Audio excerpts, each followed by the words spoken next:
کہ بندے کا معاملہ اپنے رب کے ساتھ ہونا چاہیے بین الخوف والرجاء، خوف اور رجا کے مابین، خوف بھی زائل نہ ہو، امید بھی زائل نہ ہو، خوف بھی برقرار رہے اللہ کی پکڑ کا اور سزا کا اور حساب کا اور اس کی رحمت اور اس کی مغفرت کی امید بھی رہے۔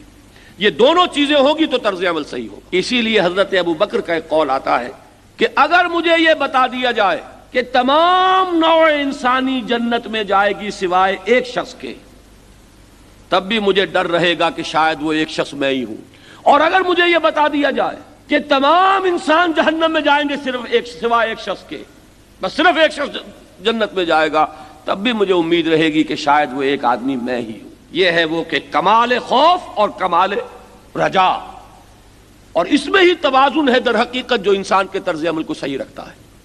شیطان کیا کرتا ہے؟ اللہ کی رحیمی اور کریمی اور ستاری اور غفاری اس کی پٹی زیادہ پڑھا کر اور انسان کو غلط راستے پر ڈالا۔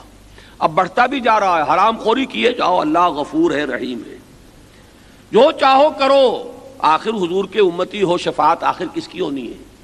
یہ سارا جو ہے چکر یہ شیطانی ہے در حقیقت۔